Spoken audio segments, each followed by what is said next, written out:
Hai, selamat petang semua. Kami dari kumpulan Q, Pusat Kuantan, akan membentangkan tentang ciri-ciri kepimpinan tokoh Malaysia yang telah membangunkan masyarakat.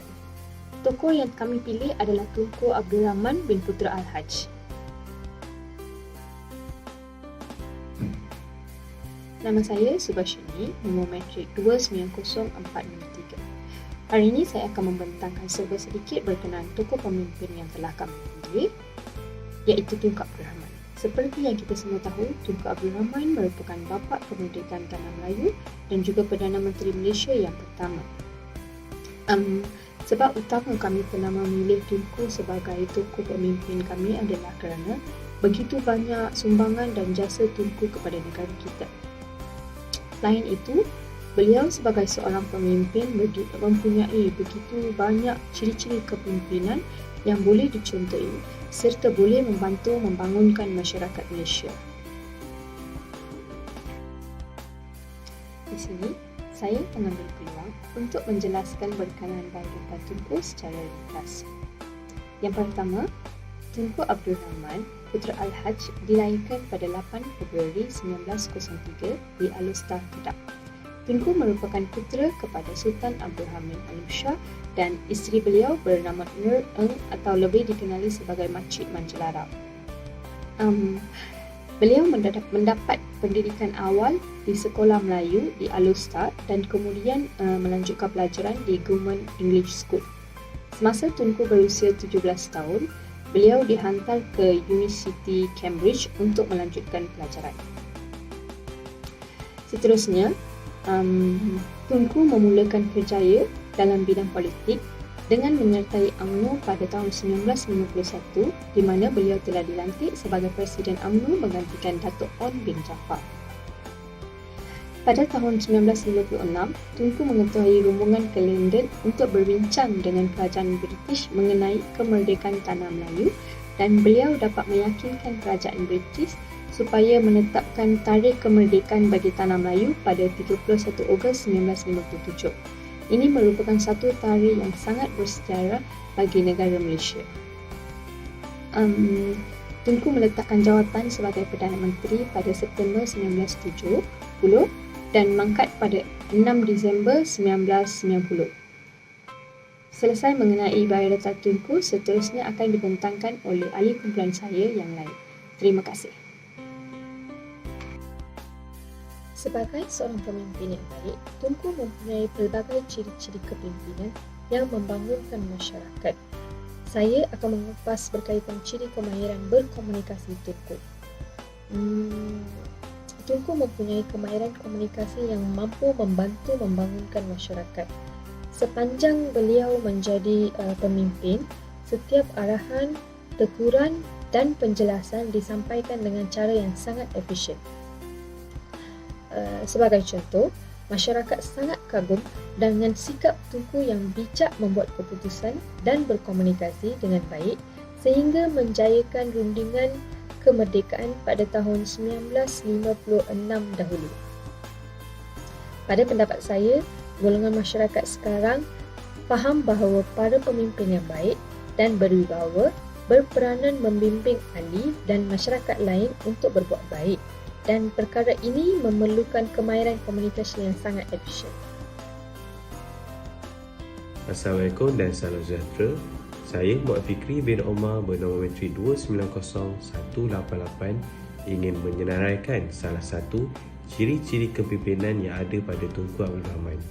Tunku Abdul Rahman merupakan seorang yang ramah dan mudah mesra, yang mana tidak terlintas ayahandanya pada satu hari nanti putera mereka akan menjadi pemimpin yang dikenali ramai dan insan terpenting dalam lipatan sejarah di Malaysia. Walaupun berasal dari kalangan diraja, Tunku Abdul Rahman Putra Al-Haj lebih selesa merendah diri dan mesra dipanggil dengan panggilan Awang, yang mana berada di kalangan rakan-rakan dan orang kampung yang mengenali beliau. Beliau merupakan seorang yang berjiwa rakyat walaupun dilahirkan di dalam keluarga diraja, yang mana beliau membesar bersama anak-anak di kampung dan sering bermain bola bersama mereka dan melakukan aktiviti-aktiviti harian. Semasa Tunku Abdul Rahman menyambungkan pengajian di luar negara, iaitu di Universiti Cambridge, Tunku amat disenangi oleh orang ramai dan berkawan tidak kira dari apa-apa bangsa, warna kulit dan di mana jua mereka datang. Ketika Tunku Abdul Rahman menjadi kadet di Pejabat Penasihat Undang-Undang di Alor, beliau sendiri mendengar masalah rakyat dan turut membantu dalam memperbaiki kehidupan mereka. Yang paling penting sekali, turut dikenali sebagai man of peace akan kerana sifatnya yang mudah disenangi oleh orang ramai. Kesimpulannya, sifat merendah diri dan disenangi ramai ini merupakan satu elemen penting dalam kepribadian diri seorang pemimpin agar mudah menarik hati orang ramai dan mampu menyebarkan tenaga yang positif walau di mana jua kita berada. Assalamualaikum dan salam sejahtera. Nama saya Ahmad Amirul bin Maknoh, nombor matrik 290348 dari PES Kuantan.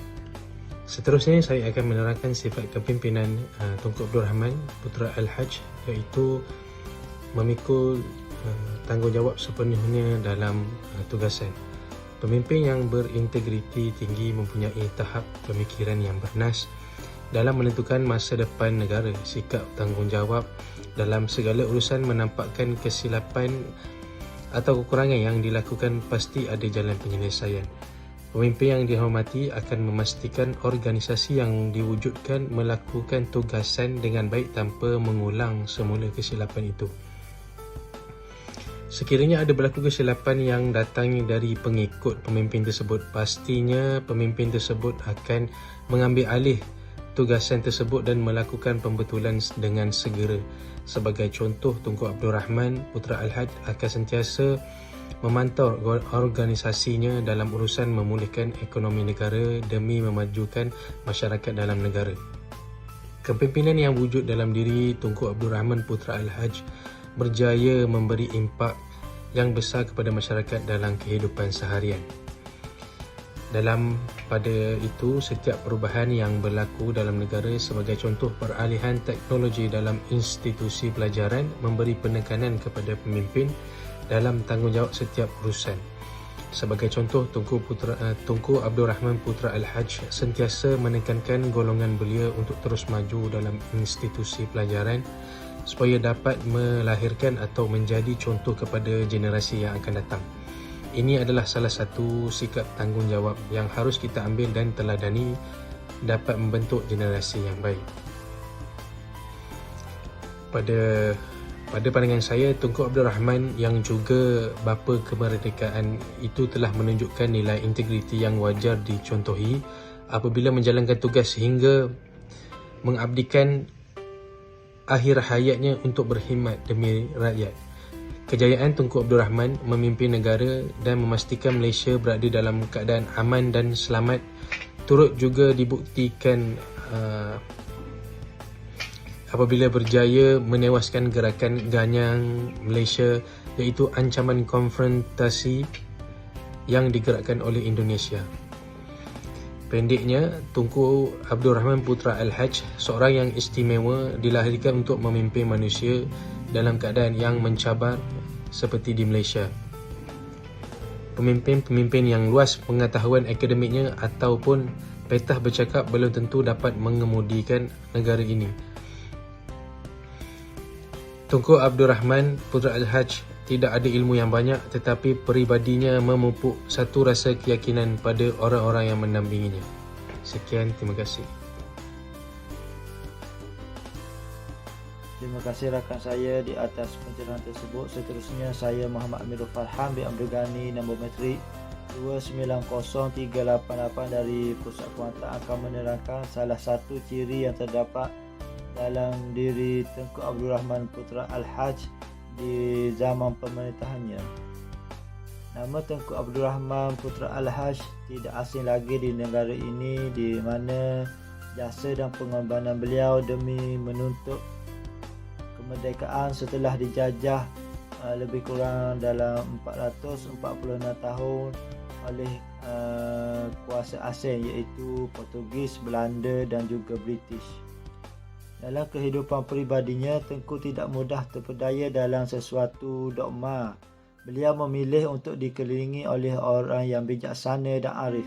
Oleh itu, tidak hairanlah di mana beliau sentiasa berfikiran terbuka dan mudah bekerjasama bagi mendengar pandangan orang lain.